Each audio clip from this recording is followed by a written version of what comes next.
אשרי כל משפחת ביתו, כל אחד הוא יבכו, מקובלת תפילתו לפני אלוקים. אשרי משפחת. Shalom Abracha, que Hachem vous protège, vous donne la santé, la joie, la prospérité si Dieu veut. Et l'histoire que je vais vous raconter, peut-être je l'ai déjà racontée, mais je la raconte encore pour les nouvelles personnes qui viennent, qui s'adhèrent toujours à écouter ces cours de 5, 6, 7 minutes, qui nous renforcent dans l'Emouna, dans la Torah. Eh bien, tout d'abord, il faut savoir que nous avons beaucoup besoin de savoir que lorsqu'on a espoir en Hachem, ça demande beaucoup d'efforts. Toute la journée, croire en Dieu, avoir espoir en lui, c'est pas facile. Alors comment on peut arriver? Ah ben mes amis, il faut savoir une chose. Un enfant, il a toujours besoin de sa mère. Un bébé, il sait que s'il a faim, il n'y a que sa mère. Les enfants, ils veulent quelque chose, il n'y a que la maman. Eh bien, mes amis, c'est comme ça. Lorsqu'on devient adulte, alors si on a besoin de quelque chose, c'est pas papa, c'est pas maman, surtout s'ils sont pas là, alors c'est Hachem. Alors j'ai vu dans un livre un rabbin qui l'apporte, Rabbeinu Bahye. Il dit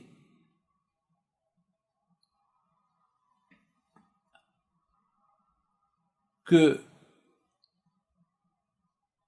c'est pas facile d'arriver à une croyance parfaite en HaKadosh Baruch Hu. C'est pas facile.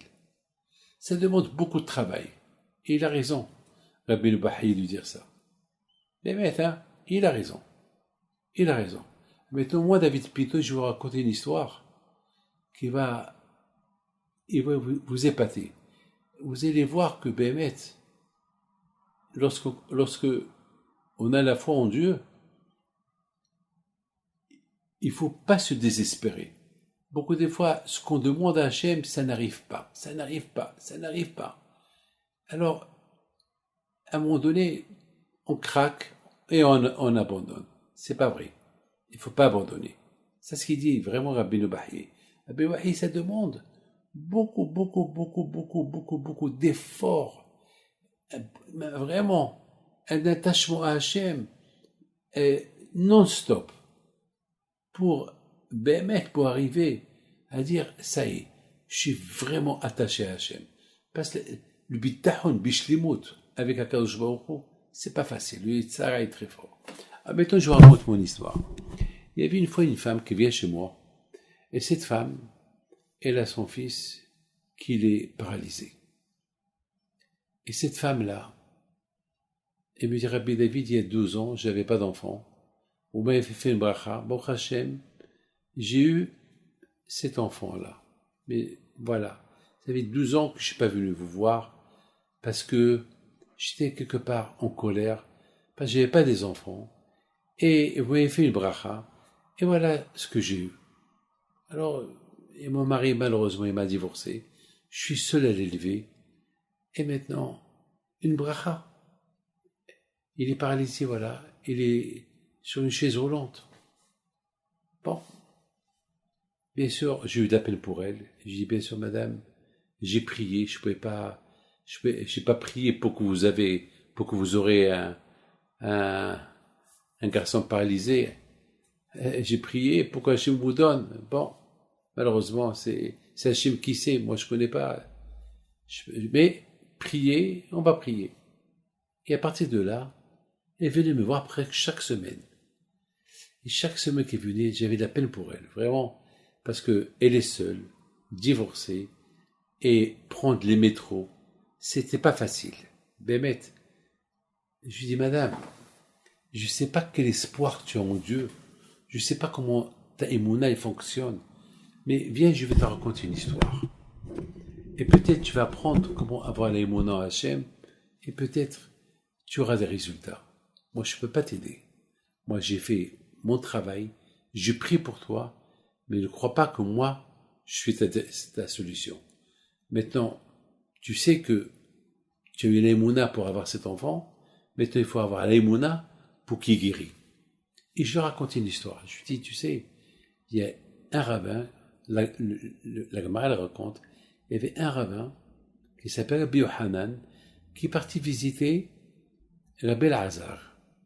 Et Rabbi Elazar, il dormait. Il n'arrivait pas à se lever. Et Rabbi Yohanan lui a dit, Havlan yader, donne-moi tes mains, lève-toi. Donne-moi tes mains, lève-toi. Il lui a donné ses mains, il s'est levé.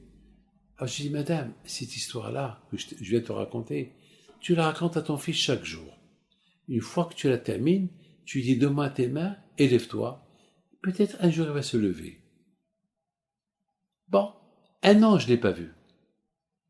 Encore, elle est venue chez moi, sur la chaise roulante, et me dit, voilà, ça fait un an, je n'ai pas vu de vous, monsieur le rabbin, je continue toujours à raconter mon histoire à mon fils, et voilà, 2 ans, 3 ans, et un jour, après quelques années, il y a un homme et une femme qui arrivent chez moi, me dit, monsieur le rabbin, ça fait longtemps que je ne suis pas venu vous voir parce que vous avez fait la Aliyah en Israël, et je viens simplement vous dire que ça a marché.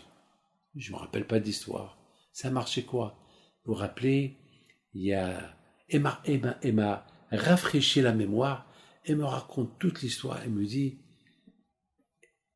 que chaque jour je racontais à mon fils l'histoire de Rabbi Yohanan, de Rabbi Elazar, et qui lui a dit Havlian Liader, et chaque fois je lui disais ça à mon fils, et ça ne marchait pas.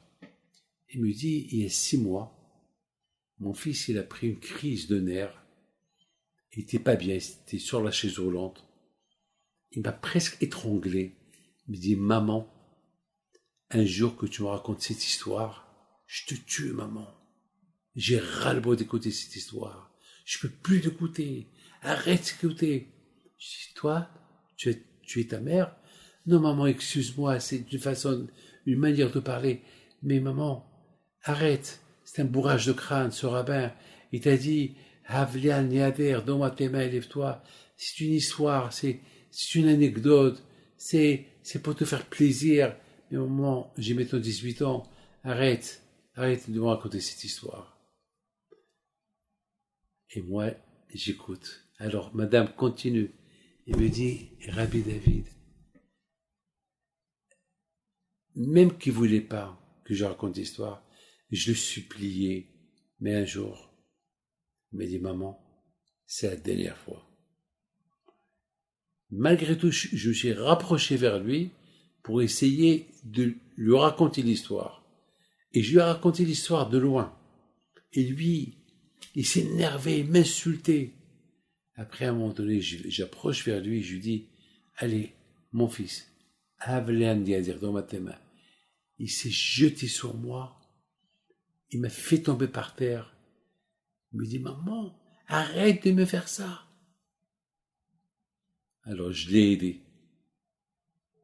Beaucoup aidé pour le remettre sur la chaise roulante. J'ai dit, mon fils, donne-moi tes mains. Il faut que je t'aide. Maman, ne me raconte pas ça. Non, mon fils, l'histoire, je t'ai déjà racontée. Maintenant, donne-moi tes mains pour t'aider, pour te remettre sur la chaise. Et le miracle s'est produit. Il s'est levé.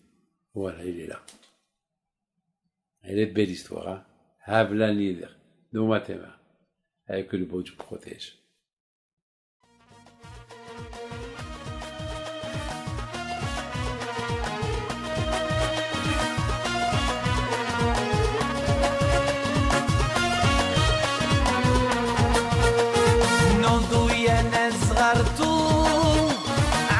حي بنتو وقف لنا زي خوتو يا وز خوتو